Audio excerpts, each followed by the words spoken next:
Okay, this is the first lesson of the week, April 20th through the 24th. We're starting into chapter 25. Chapter 25 is called Electromagnetic Induction. You may remember that back a long time ago, Hans Christian Ørsted, laid a wire across a magnet, ran some current through it, found out that that magnetic field was perpendicular to the electric field. But what was really important was that there was a link between electricity and magnetism. In 1822, Michael Faraday, who really, when we start talking about electricity, is the one that just breaks open electricity for us, he began to understand electric fields and saw the connection between electricity and magnetism. But he asked an important question. If I can make a magnet with electricity, can I go in reverse? And in 1822, he actually wrote in his journal that his goal was to produce electricity from magnetism. So we have magnetism being produced by electricity. Could we go backwards? 10 years later, in 1832 roughly, Faraday did in fact figure out how to do that. And another man, an American scientist, the first president of the Smithsonian Institution, both of them figured out how to make electricity from magnetism. And Henry, by the way, gets a unit named after him. It's the unit of inductance, which we won't get to, but if you're dealing with alternating current, there's a loop of wire that's called an inductor, and you'll see why that fits in this section. So this chapter is entitled Electromagnetic Induction. When you induce is to cause something to happen. And actually to cause something to start. I think of my wife. One of our children was very late. She was 2 weeks overdue, past her due date. And the doctor finally said, look, this is going too long. We need to come in and we need to induce labor. And so we went to the hospital and they did a couple of things, and sure enough, they got labor started. The idea was they're going to start something or cause something to happen, and that's the idea of induction. So electromagnetic induction means that we're going to induce electricity through magnetism. Now, how does that happen? Well, it turns out it's actually fairly simple. If I take a magnet, a magnetic field, and so again, I'm thinking of this like a bar magnet, or not a bar magnet, but a horseshoe magnet. But for our purposes, just put north and south here. And let's say that we take a wire and we move that wire perpendicular to the magnetic field. That will induce electricity to flow in that wire if that wire is a closed loop of wire. So if this wire is part of a loop of wire, then electricity will start flowing through that wire. It will only flow if it is perpendicular to the magnetic field. So if we take and move a closed wire perpendicular to a magnetic field, that will cause electricity to start flowing in the wire. There's actually a fourth right-hand rule that will be in your book. But what you do is you take and you put your fingers north, and you put the direction of up. Let me pull it out. It is in your book, and it's on page. This picture is messing me up just a little bit.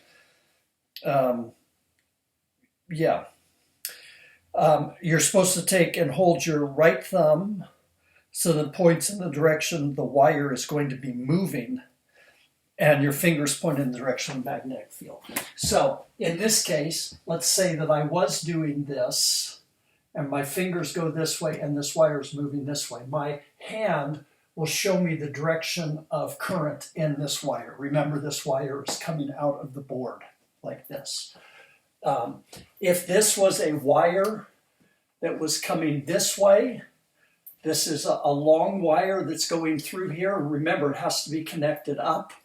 And my fingers were going this direction, and we were moving this wire, say, into the board, then the current would flow up. Now, it would be really nice to be able to show you this. And I may go over to school, but it's quite a drive for me to get out there. But if I was to take a magnet and take a, and I can't really do this well, but I have a loop of wire here. If I was to take this wire and I was to connect those ends together, it has to be a closed loop of wire. Believe it or not, if I take this magnet, this bar magnet, and push that in there and then pull that out, I caused electricity to flow. Why? Because this magnet is going perpendicular to all of these wires as it goes through. Now, the interesting thing, when it goes this direction, I just thought of something. I'm moving the magnet. I said move the wire. So let's say we move the wire this way. That's going to cause electricity to flow one direction. If I pulled the wire out, that's going to cause the current to flow in the opposite direction. Now, think about it. Does it make any difference whether I move the wire or I move the magnet? And the answer is no. It makes no difference whatsoever. The important thing about electromagnetic induction is if I have a closed loop of wire and I have a magnetic field and those two are perpendicular to each other, there will be a current which flows. Now, I have something here called an alternator, and I'm going to move in real close so you can kind of see what's happening. This alternator has a little wheel right here. This is a coil of wire, and inside of there, I don't know if you can see that or not, but there is a magnet that is, just a second, my phone was going off. There's a magnet that's called a neodymium magnet. When I turn it this way, you can see it coming back out. Now, this little wheel allows me to turn that around. I want you to watch this little light bulb as I spin this. As it spins around, that light bulb lights up. Now, you might say, well, why doesn't it stay lit up all the time?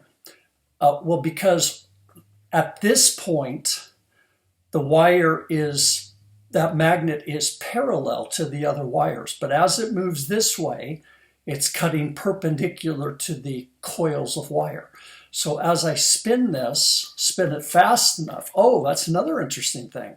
If I spin it too slow, not much happens. But as I spin this faster, it should be turning on and off each time. By the way, when it turns, it's going this direction.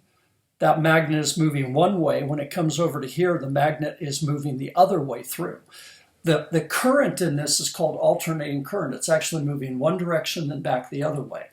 And that's why this turns on, this actually called a diode, an LED. It only turns on when the current is, when the current is flowing one direction. Let's see if it's still working. Yeah, when the current is flowing one direction. But that's an example. And by the way, that I am creating electricity by turning that little wheel right there. Why? Because I am moving a magnet in a coil of wires. The current that is produced when we do this is called an EMF. An EMF stands for electromotive force. It is misnamed. It is not electromotive force. What we're actually producing is a voltage. At the time when they named this, by the way, electromotive force, when they named this, they did not realize what voltage was. You know more about voltage than Michael Faraday does. Michael Faraday would not know that voltage was the potential to do work on a charge. He thought it was a force which was moving the charge. But it's actually a voltage, so it's EMF. There's an equation for EMF, that is that the EMF, and remember that's a voltage, is equal to the magnetic field strength, the length of the wire, the speed with which it's moving, times the sine of the angle. Now, that's about it for this lesson, but let me explain what's happening here. This is newtons divided by amp meters. This is meters. This is meters per second. And if we cancel this out, this is Newton meters per amp seconds. And a Newton meter is a joule. And length, voltage, amps is coulombs per second. So this is coulombs per second. This then would be coulombs per second. And sure enough, we end up having the number of joules per coulomb. So this works out fine. What is this sine of the angle right here? Well, what's going to happen is this. Let's say I was to take and have my magnetic field. And I had a wire that is moving through perpendicular to the magnetic field. The sine of 90 is 1. And that would give me my maximum EMF. If this was going the opposite direction, and let's just say that we're actually dealing with this, that this is 90, this is 270, sine of 270 is -1, and that is also the maximum EMF, but in the opposite direction. So basically, if I was to put this through, and I was to take this, a wire, remember it's coming this way. If I'm pushing it up, the current is coming out of the board towards you. If I'm going this way, the current is going into the board. So we have maximum and maximum. But what would happen if I moved this wire this direction or this direction at either 0 degrees or 180 degrees? So that my magnetic field is this way, but my wire is moving in the same direction. Well, the sine of 0 is 0, and the sine of 180 is also 0. But what if I was to take this wire and move it at a 45-degree angle? Would it produce electricity? And the answer is yes, but not as much as if it was going perpendicular. And so in this case, I would have BLV times the sine of 45, and I end up with 0.707 times whatever my maximum would be. It wouldn't be half of it, it would be following the sine curve. Now, let me just end with this, because we are going to do some problems that involve electromagnetic induction. They're pretty straightforward.